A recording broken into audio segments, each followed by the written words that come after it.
they did that. Why'd they put him there? Well, for one thing, they know that Americans don't know anything about geography. So if I know that's right. if you're selling your show to Americans, they know like the people that are like from here might know that it's weird, but nobody else. it's like, know look, anything. you got to go to Egypt. It's right outside France or whatever, and Americans will go, Egypt's right next to France. It's close, You can see the Eiffel Tower from the pyramids.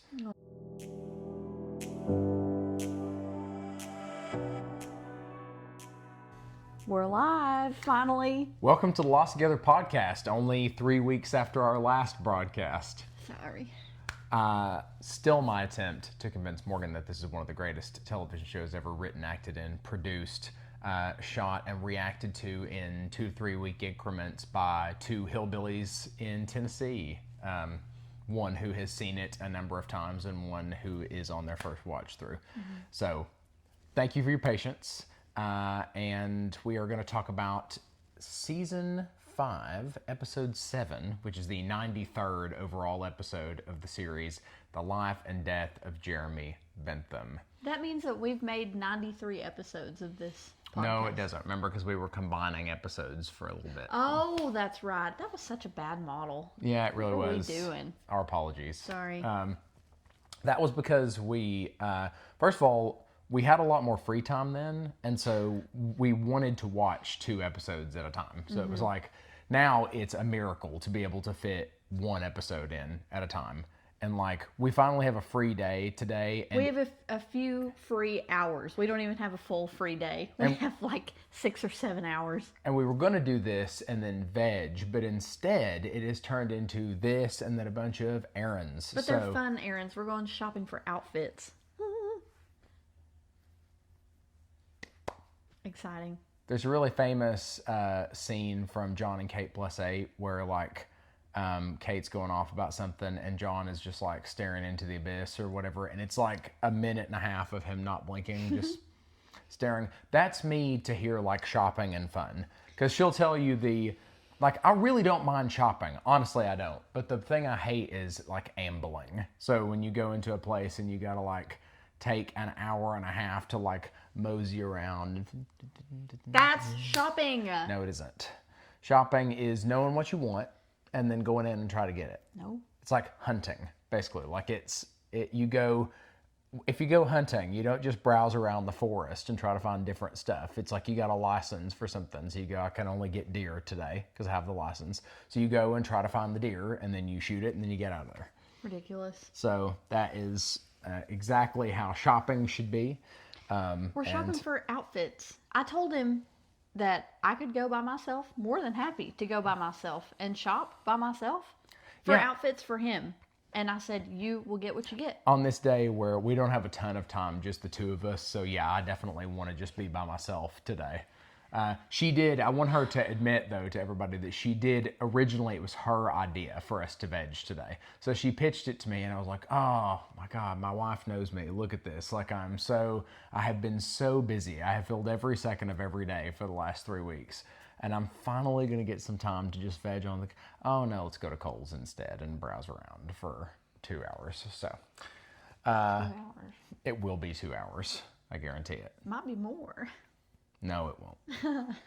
It'd be more if you want to like take an Uber home or something. Oh my God. Not hanging out in Kohl's for 2 hours. I'd rather die. Anyway, Jeremy Bentham. Yeah, like Jeremy Bentham. So, what'd you think about this one? It was great. I loved this episode. Yeah. Obviously a pretty integral episode. I'm so glad my boy's back. I am so glad my boy is back. I said it way early on in this show that if John Locke dies, I'm not watching it anymore. Because I like him very much. Even though he's a butthole sometimes, and he's kind of a coward, I love that he is a man who walks the walk. I respect people who walk the walk. All right. Well, with that in mind, let's walk through the recap. And then we'll... Good one. Yeah. Okay. So, we open back up with last time we left Locke, he was a corpse. So now, he's on the island. Plane crash, Ajira, they did it, woohoo. Because the last episode, everybody was, flying over the island or whatever. There was the bright light, whatever. So, Locke is alive and well again. And there's a man named Caesar, I think is his name. Mm-hmm.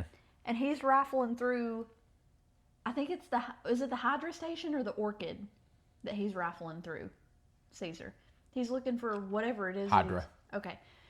I don't know what he's looking for, but he's looking for stuff. He finds some documents, and he finds a freaking sawed-off shotgun that's like that long. That'll hurt you and whoever you're trying to shoot. Excuse me, my Alani has got me burping. So he shoves that in his bag or whatever, and all those documents, and then some lady comes in, and she's like, Caesar, did you find anything important? And he throws her a flashlight. And she's like, okay, well, there's some guy out here on the beach that we don't know who he is. It's my boy, John Locke. So Alana is talking to him and says, like, there was a bright flash, and then people were, like, disappearing off the plane, and we can't find them, and we don't think you were on the plane. And he was like, I was, actually. And she says, what's the last thing you remember? And in absolutely perfect John Locke fashion, instead of giving an answer that makes sense with some context or anything like that, he goes, the last thing I remember is dying. That's so, I wish he wouldn't do that. I really wish he would not do that. But yeah, so he admits, like, he was a dead man, literally. So then we flash back to when he was leaving the island, and Jack's dad, Christian had him at the wheel and was like, you gotta turn the island now or whatever. John turns the island, and he wakes up in the middle of the desert in Tunisia, which I thought was in Iraq, but it's not. Northern Africa. Africa. I was thinking of Persia. People from Iran say that they're Persian. Mm-hmm. Did it used to be Persia? Yes. Is Persia not a country anymore? No. Okay. So anyway. It was an empire, the Persian Empire. Is that the guy from 300 that gets his earring shot off? Is yes. he Persian? Mm-hmm. Okay. Anyway. Xerxes, yeah. So John's in the middle of the desert. His legs are busted up. He's hurt. And he lays there all damn day, baking in the sun. Bless his heart. He's screaming for help. He sees a camera. He's screaming at the camera, help me, help me, help me. Finally, some dudes in scary, scarfed up heads and big guns pull up in a jacked up Chevy, throw him in the back. They are not being gentle with him. His bone is like sticking through his leg. It's a gnarly situation going on. Poor John and his legs. This is like the third time that his legs have been jacked up. You almost think there was something symbolic behind that. Yeah. He's got to remember where he came from, I guess. I don't know. But I hope my hair is not messing with this thing. It keeps falling on it. It'll be fine. Okay. So they're manhandling him into this car. I felt really bad for him because he's mortally wounded. And they take him. Well, he's not mortally wounded. That is pretty gnarly. Who knows if there's an artery that's been sliced? If it was an artery that had been sliced, he couldn't lay there all day. Well, that's true, I guess. Yeah, that's a mortal wound is like death is imminent. You know, like regardless, that's a mortal wound. Yeah. Yeah. So they get him to the hospital. The hospital is like a shanty with a couple of metal beds in it. And they manually reset his leg. They put a stick in his mouth, and the doctor's like, bite it! And they reset his leg. Whoa! So he passes out. And I think it's such a shame that people don't pass out quicker when they're going through pain like that. I hope that if something like that ever happens to me, that I pass out as soon as it happens, and I don't come back until everything's good. You know? Mm-hmm. So before he passes out, he's looking around all frantic, and he sees Abaddon behind a floaty little curtain. He's like, it floats past him, and he's like, and then it goes back. And then John passes out. So when he wakes up, Charles Widmore is sitting at his bedside. I bet he never would have saw that coming. So he's like, who are you? And Charles is like, you don't remember me? He said, last time I saw you was like 30 years ago. How long's that been for you? 50 years ago. 50 years ago. John says, 4 days. Oh, because he says, I'm Charles Widmore. I met you on the island. And John says, yeah, it was 4 days. Crazy. John has literally lived and died many lives in between all this. Yep. So Charles goes on to say that he used to be the leader of the others on the island.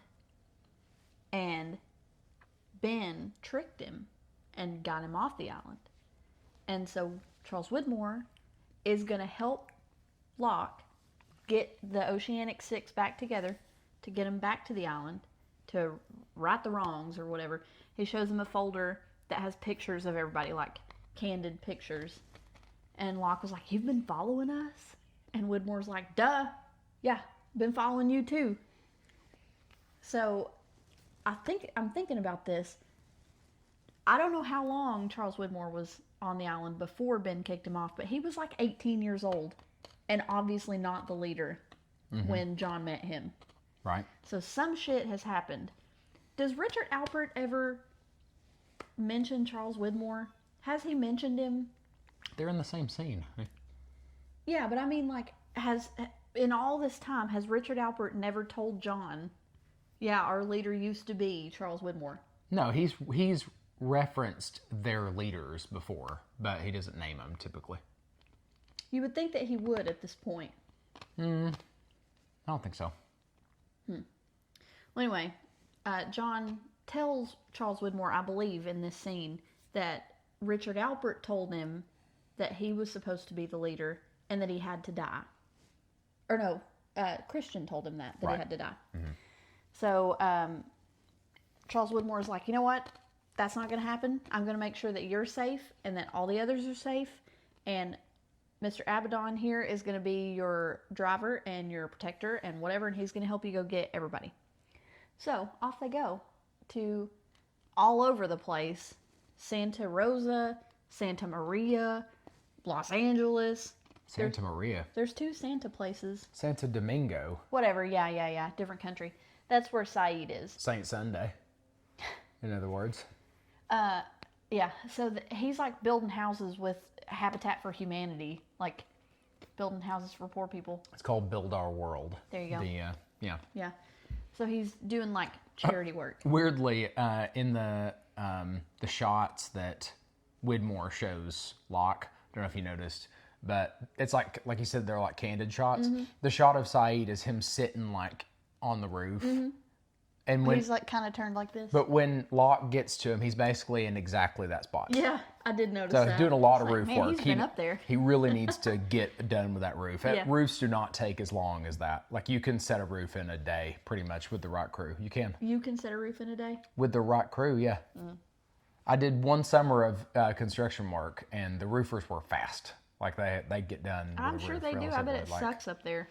Well, yeah, and back then they weren't as like price conscious. So the crews that I worked on, I worked with a block mason, which sucked. But the roofers would be in the same kind of neighborhood, and they get to it. There'd be like 10 of them up there just hauling, getting it done.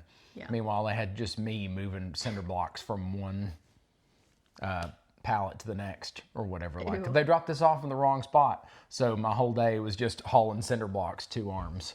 I got really jacked that summer though. I bet. Yeah. I bet.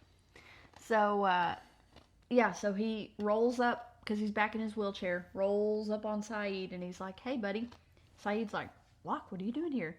Locke pitches the idea, and Saeed's like, not only no, hell no, and also, if you want to do some real good, you can come work here for me, or with me. And Locke goes on to tell him, Saeed tells Locke, like, since we've been home, it's been, how long, 5 years? Something like that. Yeah. I think it's 5 years. He tells him about Nadia, that he was married to the love of his life and she was murdered and whatever. And so that's why he's doing roofs for, a charity or whatever. So Saeed's out. Next, he goes to New York and Walt. Yeah. Right. So he sees Walt coming out of school, who's like basically a man now. And Walt recognizes him immediately. He comes over and he's like, Mr. Locke, how are you? I didn't expect to see you. And Locke was like, yeah, I just wanted to make sure you were okay, And Walt says, hey, have you seen my dad? And Locke, I thought this was really clever because he didn't lie. He wasn't lying. But, It was deceitful still. Locke said, last I knew, your dad was on a freighter near the island. And Walt's like, okay. And he's like, well, it's good to see you. And he leaves. And then Abaddon was like, weren't you supposed to, like, get him back to the island? And Locke says, he's been through enough. So he wasn't even going to try to get Walt back. And I didn't even think about Walt needing to come back. Well, it's like the thing with the Ajira flight. The more the merrier. Yeah. Essentially, like the more you can get, the better. Yeah. So he's out. So then he goes to see, who's next? At Hurley. Oh, yeah. So he shows up to the... This is something weird, too. This particular mental health institution, what's it called? Santa Rosa. No. I don't know. I don't know if that's the name of the institution, but either way, they've referenced it a couple of times as being like near LA, because LA is where they lived. Like that's where all the lost people lived. Okay. Santa Rosa is forever away from LA. Is it? Yeah, it's like 400-500 miles away from LA. It's not just out. That's like saying past Nashville is just outside of Sevier County or something. Oh, yeah. It's crazy. I wonder why they did that.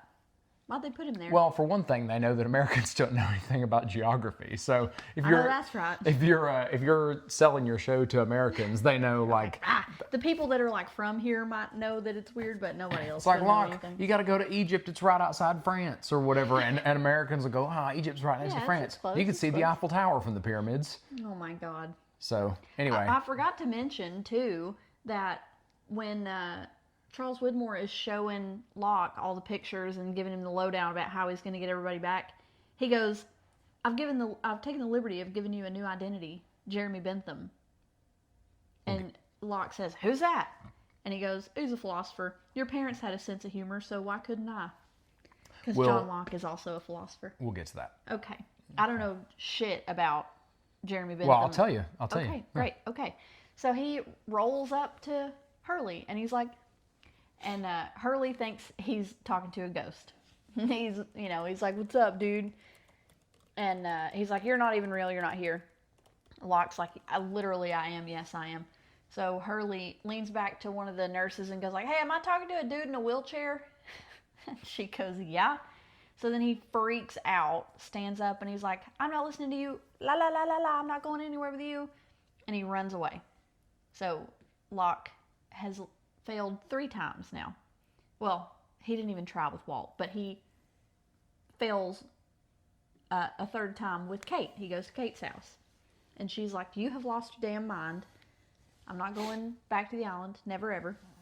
And somehow, I can't remember exactly the context, but, she tells him like, I know why you want to go back to the island, because you've never loved anybody. You've never been in love. And Locke was like, wrong. Yes, I was. Her name was Helen Norwood. And Kate's like, well, you should go find where she's at instead of thinking about the island all the time.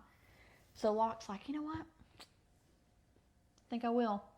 And Abaddon is asking him like, I thought you were supposed to be getting the Oceanic Six back together. And Locke's like, I thought you were supposed to be minding your business and driving my car. Yeah. I was like, damn. Like, he can ask you some questions, you motherfucker. Yeah. You're going rogue here. Like, I don't remember what Locke said, but it was something like that. Yeah. And I was like, why don't you just drive? He said, I thought you were my driver. That's what he said. Yeah, okay, yeah. Yeah. So, Abaddon is trying to not take him to see Helen. Yeah. And Locke's just being a bitch about it. So, guess what? Abaddon takes him to see Helen at the graveyard where she lives because she died. What was it? An aneurysm. She died of an aneurysm. Mm-hmm. And Locke's like, I should have been there. And Abaddon was like, nothing that you could have done would have stopped it. Like, this was just her path. This is where she was supposed to be, and so here she is. And he was like, and your path takes you back to the island. No matter what you do, your path takes you back to the island. So they're leaving, and he's rolling around, he's sad and whatever. And he gets in the back of the car, and Abaddon gets shot and murdered right there. And there was such a funny shot that was totally unnecessary that made both of us laugh when Abaddon gets shot. So he's laying on the ground. Yeah, Locke freaks out, gets in the driver's seat and drives off. And then it like pans back to Abaddon dead in the road like that. I'm trying to like. Yeah, it's like half his It's face is one covered eye, in one eye, like that. Why? Why did we need that shot? Like, we know. I guess they wanted us to like know for sure he's dead. Yeah. Because that eye open thing is like, but like it's pretty obvious. Shorthand for death. Yeah, homeboy got his brains blown out all over the back of the car. Like we got it. Yeah. But anyway, so Locke is freaking the hell out because he's getting shot at. Wrecks his car. Bad. Wrecks his car. Ends up in the hospital. Guess who his doctor is? Dr. Jack Shepard. So Locke takes this perfect opportunity and says, like, what are the odds of all the hospitals I could have gone to that I came to your hospital and you're my doctor? And Jack is like, you crashed near my hospital. The west side of LA. The west side of LA. Where my hospital is, where Yeah. they take every car crash victim. Yeah, that that's crashed, not fate, that's probability. That's what he said. Yeah. And I was like, damn. It's Jack channeling ChatGPT well before ChatGPT was a thing. Yeah. That's not fate. That's probability. probability. Yeah. Let's break it down. Let's break it down, right? Yeah. So, You're an alcoholic asshole, but that's only what people say. Really, you're just protecting yourself. Yes. Let's break down why. yes. Okay. So, Locke is trying really hard to convince him that we have to go back to the island. We have to go back. Like, I'm important. You're important. And Jack says, neither one of us are important. You're just a lonely old man. And I don't want to ever talk to you again, basically. Ew. Yeah. And I was like, man, fuck you, Jack. That wasn't necessary. God. So right before Jack walks out, Locke goes, oh, your dad says hi. And Jack's like, my dad's dead. And Locke says, okay, well, he said his name was Christian and his son was a doctor and to tell him hi. So, and Jack's like, don't ever talk to me again. And he leaves. So Locke has failed all the things. He's failed. He couldn't get anybody. He couldn't get anybody to come with him to the island. So he goes to his shitty apartment that he's staying in. Don't know why Charles Widmore couldn't put him up somewhere nice. Why is he in some shithole, mold-infested, nasty suicide Just trying to place? hot him out, I think. Like, it's covert, you know? It's nasty. So he decides he has to kill himself. He's reading a text he just got. That's why his face looked weird just now. So Locke says, he decides, like, okay, well, I have to die, so that's the only way. So he writes his little suicide letter, which was, Jack, I wish you'd believed me. Yeah. Locke. And just the whole scene of him, like, taking that extension cord and tying it to the radiator and over the beam and all the things. It was so sad and hard to watch. It was really hard to watch. He puts that noose over his neck and he's, like, crying. He's, like, ready to step off the edge of the desk and do what he has to do. And the fucking door gets busted down. And it's Ben. And Ben gives the most heartfelt, genuine, like, you don't have to do this. Let me help you. Widmore's lying to you. You know, just all this super emotional, super genuine shit. And he, you know, Locke's like, I gotta do this. And Ben's like, no, you fucking don't. He's lying to you. So Ben unties the cord, helps John Locke get down off the thing, and kills his ass. After, importantly, they start talking about trying to find Son, who he hasn't tried to talk to. Yeah. And then he's like, yeah, but I can't tell her that Jen's alive because I alive. promised. And Ben's like, Jen's alive? And then Locke's like, yeah. Here's I have his his wedding ring. Here's his ring, right? It's in Yeah. my pocket. And Ben's like, oh, it's interesting. Yeah, then he swore that he wouldn't talk to Son, so he had no plans. Then he, after Yeah, that, so that's fucking kills his ass. That's Yeah. important. So Yeah. yeah, I was like, what? Poor John. At this moment, I can't imagine how fucking confused he must have been as he was dying. Because Widmore made a really great pitch about how Ben is a motherfucking liar, you know, evil scoundrel. And then Ben said the same thing about Widmore, who both of these men have been poised to be the villains the whole show. So we don't know who's a bad guy, who's a good guy, who's telling the truth, who's lying. So Locke as his life goes, is getting betrayed yet again, and damn gets strangled with that extension cord that he was going to hang himself with. Yeah.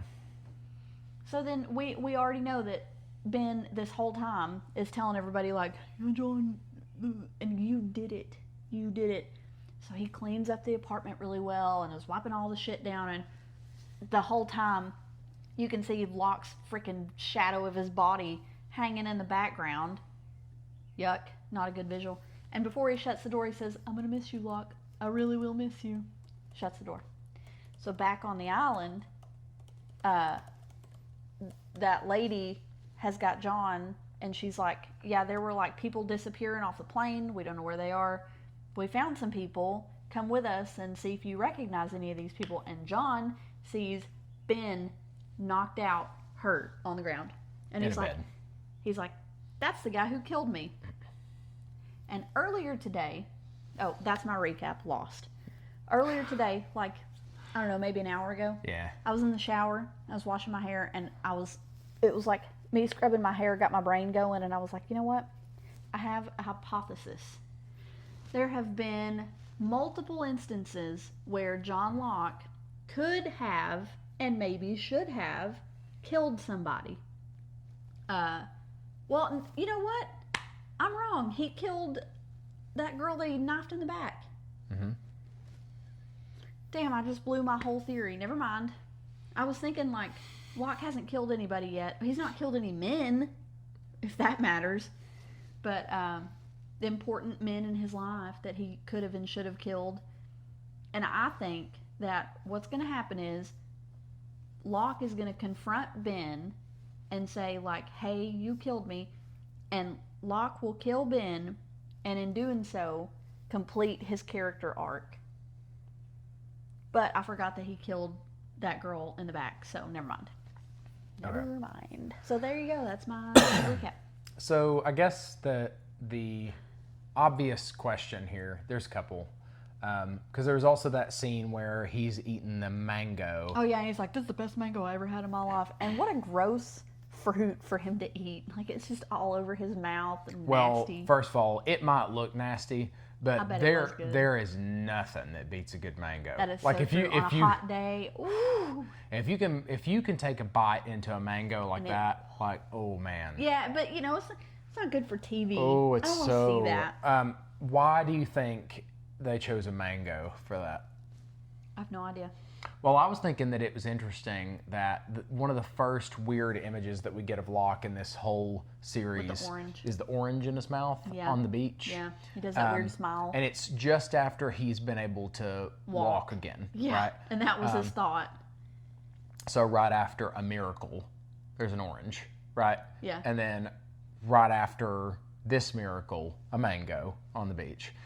Just loves fruit after miracles. Well, and I got this one from our executive producer Greg on Lostpedia.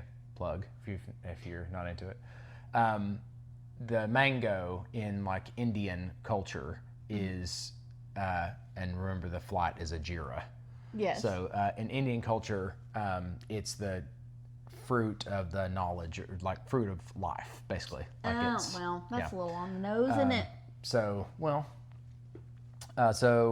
what is going on? Man, I don't know. With Locke, he's back alive. Yeah, thank God. Now, and the lady was like, oh, nice suit. Why are you wearing a suit? And he goes, I assume this is the suit they were going to bury me in. She's like, what? That lady, I don't know the actress's name, but the character's name is Ilana. Ilana. I think she's a good addition, and you'll see they do more with her like through this season and next season. And she is also in another really weird show called, it's that one about the airplane that disappears that my sister had us watching. You know what I'm talking about? About the kids? No, the airplane that disappears and then reappears like years later. Oh my God! Yes. I can't remember the name of that show, like but Terminal or something. Yeah. She's in that show. It's a time hopping airplane. Yeah, and so she's in that show as well. So just a note. And then so what's going on with Locke? Because obviously we've had instances of people being healed, okay, but we haven't had any instances of Full-on resurrection. full-on resurrection. Yeah, which, I mean, Christian, his casket was empty. So I think that might be his reanimated self running around out there on the island. And I think it's funny because way long time ago, season 1, you told me Jen is a Christ figure. We have a literal resurrection happening right here in front of us, this man of faith. He's not Jesus. To clarify, everybody can go back and listen to the episode. There is a difference between, I'm talking about a literary Christ figure, not like he's meant to be Jesus or anything, like a literary Christ figure. It's just a trope. It's an archetype. So it's somebody who sacrifices something of themselves for somebody else, like making sure son got off that boat, and he's a fisherman, comes from fisher of men, all that stuff. Yeah. So very, very early on, but I think it's interesting to look at this because plenty of people have died on the island, and ain't nobody come back. Nobody's coming back. He's important to the island. He's right. He's not just a lonely old man like freaking dickwad Jack told him. He is important to the island. So, Christian. We see Christian on the island. We see Christian off the island, right? Would you say that, like, what is there any difference between Christian on the island and Christian off the island? Christian on the island's not drunk. What else? So Christian leads Locke to the wheel, right? How does he know how to get there? Because he was dead and now he's alive again. I don't know. Does that mean that you suddenly have knowledge of I would fucking hope so. everything I would hope in that all if places? you die and come back that you know some shit. But Locke doesn't, according to what he's saying on the beach. Well, he's also a liar, so... Yeah, so I think this is one of those times where I think it's worth trying to think for a second about, like, this is an anomaly. Even on an island where crazy stuff happens, a resurrection is an anomaly. Well, Christian wasn't on the island ever, and so maybe there's something about that, like not having been on the island before and you die. Because Claire seems like she knows what's up too. But Locke was on the island. Right. So maybe that's why he doesn't know anything, because he was there, left, came back, died and came back. You know what I'm saying? Yeah, but I guess what I'm saying is try to look for, like, if that's your theory, are there any other examples of people who were never on the island, who were dead when they came to the island, who were resurrected and suddenly had knowledge of everything on the island? No, Christian's the only one that I can think of. So... I literally don't know. I have no idea. Yeah, so this is one of the kind of enduring mysteries. For now, it's enduring anyway. But I think this is the thing I'm not gonna spoil it for you, but that's something you should keep an eye on. Like that Christian knows stuff and Locke doesn't, even though they were both dead and they're alive again. Just that those two people, are the only ones that are resurrected from the dead. Yeah. On the island, so to speak. And then also, so Locke has interacted with Christian a couple of times now, right? Like he's interacted with him in the cabin. Yes, with Claire. He was taken, down to the wheel. Yes. Right? Do you think he'll interact with him again? Oh, yeah. Yeah. Okay, well, I mean, it's not a coincidence that his last name is Shepherd. Not a spoiler, okay, at all. Well, kind of, but just to give you something to think about so that you're watching it, he will not interact with him again. Oh. So I'm assuming that Jacob is not a person. Jacob is like an entity, and in the entity of Jacob, there's all these like spin-offs like Christian and Claire and all that. And so Christian is a part of Jacob. Anybody watching this, I hope you appreciate my restraint. So, who has seen the series? Because this is one of the better mysteries of Lost. So it's one that makes sense, and they are giving you good breadcrumbs. and pretty soon you'll be able to follow those breadcrumbs. But as of right now, there's not quite enough for you to figure it out. But like once you get to where those breadcrumbs are trying to lead you and you look back, you'll go, holy shit, how did I? Okay, right. Like they did this one well. Like some of the stuff they go, oh, here's some bullshit or whatever, and then they have to like go backwards and write in how it made sense. This one they've made make sense from season 1. Man. Literally. Yeah. This one makes sense from season 1. I mean, it never made sense to me that why Christian was alive. Like, I remember him standing off in the distance at the edge of the beach in his suit and then running off into the woods. Well, I take it back. There is another character who was resurrected from the dead that Mr. Echo talked to. His brother. Yeah. But he was like that was like a ghost. Because the only reason I say that is because we saw his brother's body. His brother's body never left, but Christian's body was gone.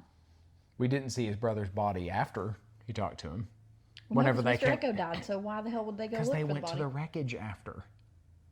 There's not a I body thought there. they did see the body because they saw Mr. Echo's necklace. Yeah, but that was before he died. He left his necklace there. Oh. Yeah. So they went back to the wreckage and the body wasn't there? There's no body at the wreckage. Man, he was crusty. So that's interesting that he came back as a fully formed, okay person. Because I'm assuming that Locke was embalmed and Christian was embalmed. So it makes sense that they would look normal. Well, even a dead body doesn't look normal. Well, no, but I mean, they didn't look like the freaking worm from SpongeBob that was wanting the chocolate or whatever. Mr. Echo's brother looked rough. Anyway, before anything gets spoiled for you, we'll move on. Okay. Well, dang, I'm like trying to spin and trying to figure out what I'm missing. I don't know what I'm missing. All right, so Jeremy Bentham, who is he? What does he believe? All right, so Jeremy Bentham is a philosopher, and probably the most helpful way to understand Jeremy Bentham is to understand the philosopher John Locke. Which I don't. So John Locke is basically the father of like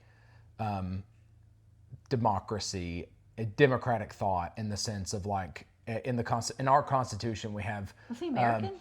No, we hold these truths to be self-evident that all men are created equal, meaning you don't need a law to tell you that everybody's born equal. Sure. So John Locke believes, the philosopher John Locke. For a second, when I say John Locke, until I let you know, I'm talking about the philosopher, not the guy, okay?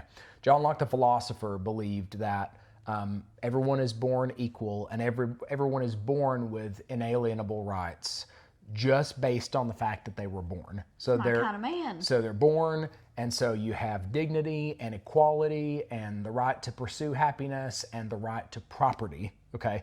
So Locke believed that all those things were inherent. Like you're a human, so you get it. Like, that's it. That you don't have to be born in a certain country. Doesn't matter what the laws of that country are. Like just the fact that you're born. Sounds good. You have... But that's because John Locke believed that people were intrinsically good. Oh. So that at a base level, he thought like the natural state of man was good and that we got corrupted over time. Sure. It's like life corrupts you, but you're born good. Yeah. And he has the blank slate theory, that tabula rasa. So John Locke believed that we're essentially born blank, but that blank is good. Yeah. So it's like there's not bad. Right? I'm with that.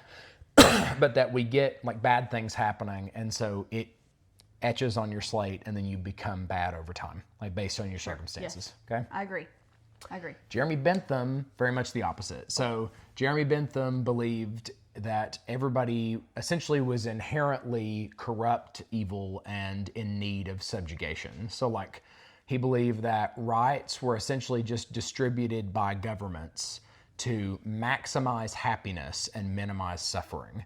So such that it would keep people's evil nature from like overthrowing government and turning everything into anarchy. Good God. Basically like So one person's mom and dad really loved him and one person's mom and dad did not. Well, he believed everyone's so terrible that it was like the government's responsibility to make sure that they had rights, because if you didn't tell them they had rights, they'd kill you. So it was like that's what will happen. Yeah, I mean, look at France. He believed that he was basically, Jeremy Bentham was the father of utilitarianism. So that's like the greatest good for the greatest number of people, and it's like a mathematical formula. So you go, basically, if you can press a button that kills one person, but it saves 100 people, you are morally obligated to press that button, even if that one person's like your child. So it's like utilitarianism is mathematical, and you should never, like, overriding utilitarianism is evil. So it's like, but practicing utilitarianism is good because it maximizes good. Sure. So Okay. it's very mathematical, and it believes that humans are inherently in need of being under the thumb of somebody who can make better decisions than them. And Jack has been the utilitarian man this whole show. So are we seeing a role flip here? I think so. Yeah. That's what I is was trying Locke to- a new man? Because he's been fucked multiple times by people that he trusted, and all he's trying to do is the right thing and follow his faith and do what he's told and fucking matter to somebody, and he just gets murdered for it. Well, it's like I was trying to point out in the last episode, as Jack had like an act of faith in not Getting on the plane. opening that letter, getting on the plane, Yeah. putting the shoes on or whatever. And so he's like taking steps toward, so you got Jack taking steps toward faith, and you've got Locke taking steps toward. At this point, I mean, yeah, Jack should start taking some damn leaps of faith, because hello, are you kidding me? Oh, I forgot to mention too, that was one of the like points that Ben made of like, no, Locke, don't kill yourself. You did good, because Locke was like, I couldn't get any of them to come. I couldn't get any of them. And Ben's like, Jack bought a ticket to Sydney tonight. So, and if you can get one of them, you can get all of them. Which, I mean, he ended up being right, I guess. But Yeah. So, how did Ben know that Jack bought a ticket? Did Jack tell him? Are they talking at this point? It's because they all meet at the dock after Locke is dead. So how did Ben know that Jack bought a ticket? I don't know. oh, you can't read. Don't go on Lostopedia, actually. Okay. So, yeah. I wasn't. I think, Greg, one of your photo captions like sort of gives the game away a little bit. I'm not looking. Don't worry. Okay. No, that's fine. I've scrolled past it anyway. Okay. Yeah. I feel so sad for John Locke. And I'm never going to call him Jeremy Bentham. That is not his name. But, man. What do you think the significance of naming him Jeremy Bentham is? He's going to be starting like, hey, fuck you guys. You're not listening to me on good faith, and you're not listening to me because it's the right thing to do or whatever. So I'm about to just do what's best for the good of the many, whether you want me to or not. He's going to straight up start being utilitarian about this shit, because he was literally murdered. I think that over the course of the series, obviously the writers of Lost make a judgment call between utilitarianism and deontology. Obviously, they're villainizing utilitarianism, because the thing is, you can take the extreme of any of these philosophies and make it sound bad. Yeah, of course. Yes. Like to say murder is always bad. That's deontology. Obviously, if somebody had murdered Hitler, it would have been yeah. probably not. Obviously, not the worst it's thing. not always bad, right? Yeah. Like Murder him. Nobody's gonna be mad at you for that. These philosophical principles, but utilitarians would say that it would have been a balance of good to kill Hitler. Yeah. Because it would provide a lot of good for a lot of people. Yeah, a couple million people. But then they think also that you are then required to take that action, like morally. Yeah, I agree. Well, yeah, but then, hypothetically speaking, let's go back in time, right? Like maybe there's offshoots for everything that you do, right? Sure. So like maybe take somebody less evil than Hitler, maybe that guy from Uganda that was he was a dictator in Uganda. And so Idi Amin was his name. So he was obviously a dictator, really terrible, And I think you could make a pretty solid argument that it would be utilitarian to execute him. But like, utilitarians would think like Idi Amin's children should have done it.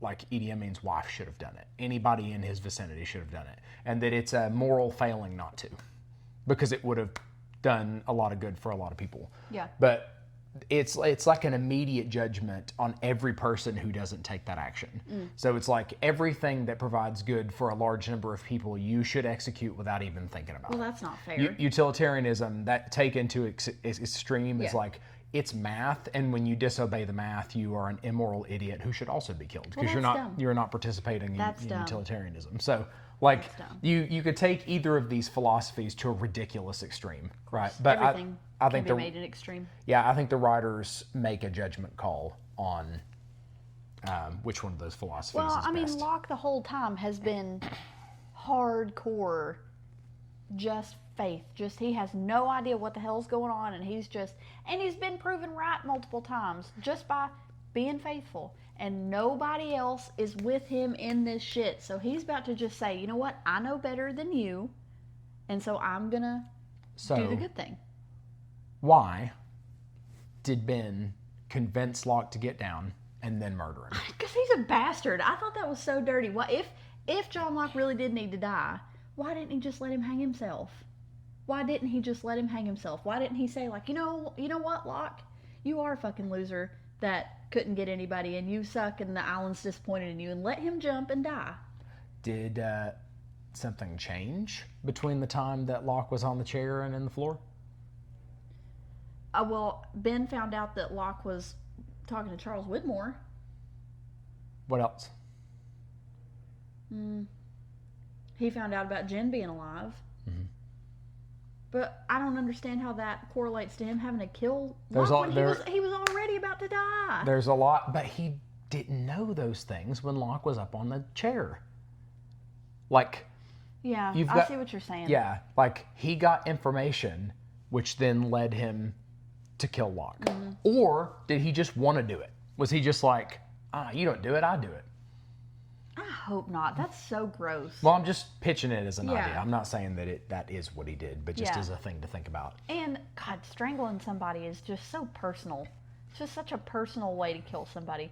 At least he wasn't on top of him looking at him, you know? That's even worse, but to strangle somebody just seems like, I don't know, there's other ways. I'm sure Ben had a gun. Just shoot him, you know?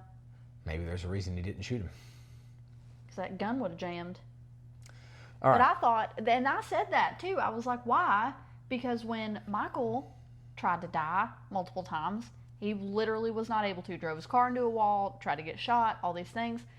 Nothing worked because the island wasn't done with him. And obviously it's not done with Locke because it brought his ass back to life. So why did it allow Ben to strangle him?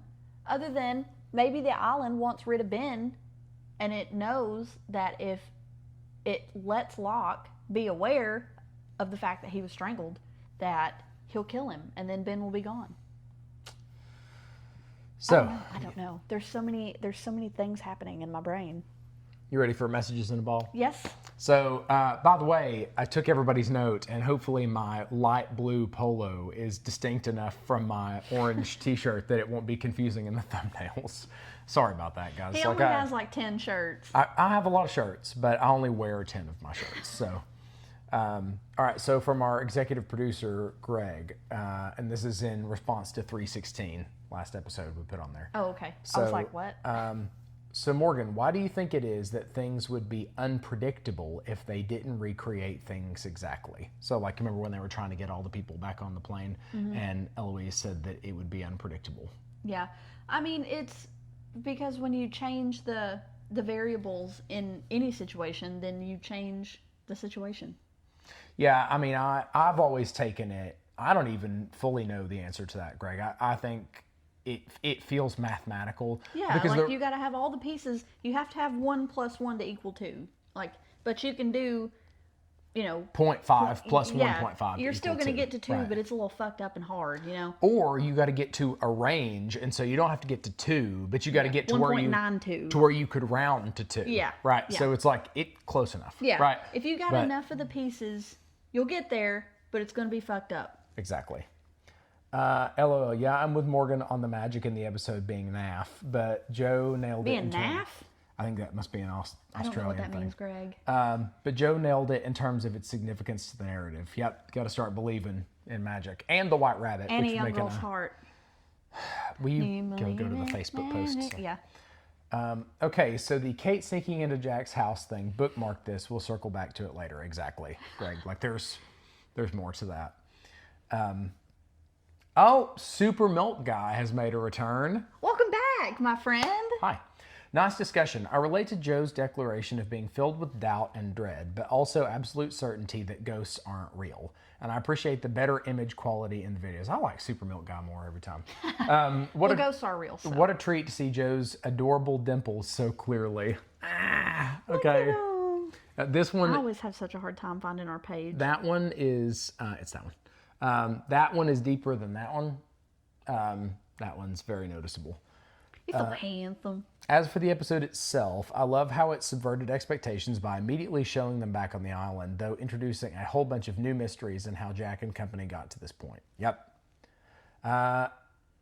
Don't you agree Jack's grandfather actually looks a lot like Matthew Fox, especially when he smiles? Absolutely. Yeah, they did a good job there on the casting. Yeah, they picked a really good... I'll help you. I can't find it. I'm just looking through our screenshots, laughing. Morgan's not a secret boomer like I am, so she doesn't know how to navigate this properly. Wouldn't that make me a boomer, though? If I don't know how to navigate, that would make me a boomer. Boomers are Facebook experts. They like... Man, I love Facebook. So that was Kira. As I was reading the YouTube comments, so thanks for doubling up, Kira. Don't you agree Jack's granddad actually looks like Matthew Fox? Yeah, he does. He smells. Yes. Yeah. So he does look a lot like him. Mm-hmm. Same little head shape and everything. The ears. Yep. Yeah. Interesting. This line from Ben, though, wonder what it means. Just a loose end that needs tying up. I don't remember when he said that, but I mean, what is Ben but a damn frayed ball of loose ends of yarn? Everything about him is a damn loose end. So he's all the time trying to navigate, tie something up. By the way, our philosophical discussion will have to suffice for Art Within the Art this time, since there wasn't any. Yeah. But I got a shout out for Art Within the Art from Daniel, who says, yes, the pendulum scene was highly choreographed, really well done scene. Also, the Ulysses Art Within the Art session was fascinating.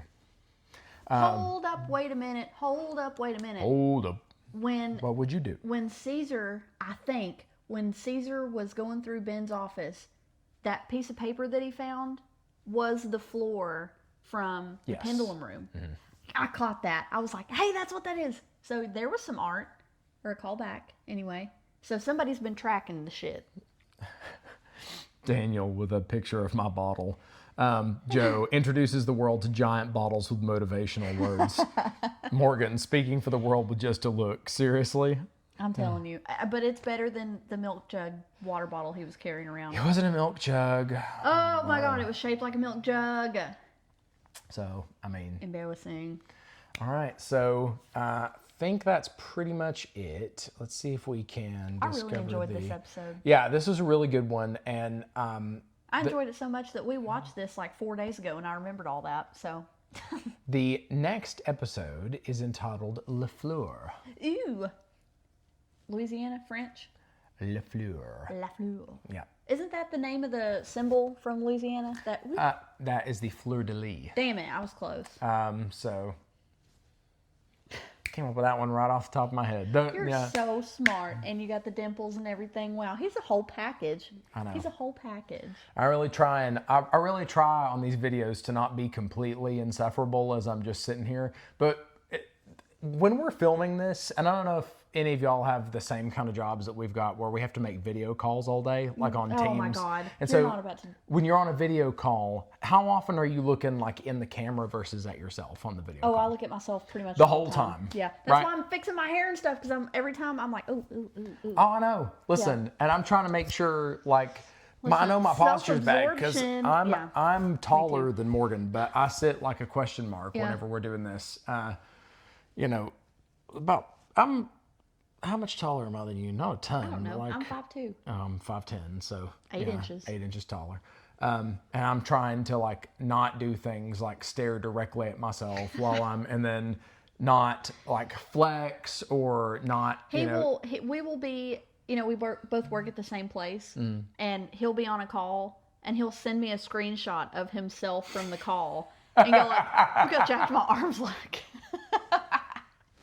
It's so funny. Listen, it's some of the rooms in our office, especially if I'm getting to sit in one of the rooms, got good lighting or whatever, and I can see like my tricep outline or whatever, and because the room camera is different than the camera on my laptop, and I'm like, man, that looks really good. Like, I wish that I looked as good as I look on a Teams camera. I look freaking so good on a Teams camera. I'm always like, you look good on every camera. Thanks. You look good just sitting next to me right here. Thanks. Yeah, because I'm sitting next to you. Well, yeah, really elevating, like, people knowing that I outkick my coverage is one of my, like, that's definitely a life goal of mine. I try to let people know that all the time. Whatever. Yeah, she knows. I do that, though. You're all sweet. the time. All the time. All right.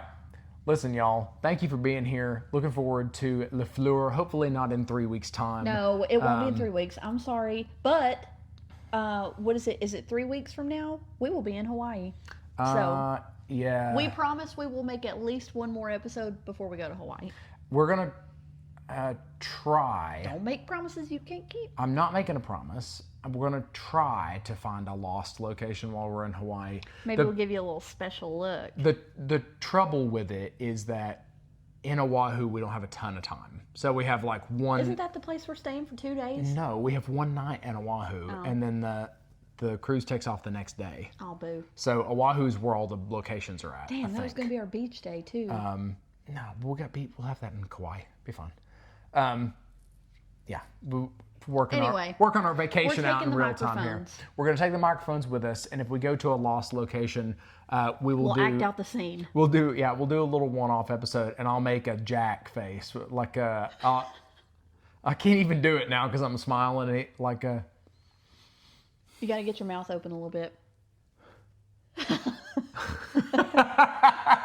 We'll do our best. We're going to go shopping now. We love you guys. Thanks right. for being here. See you in another life, brother.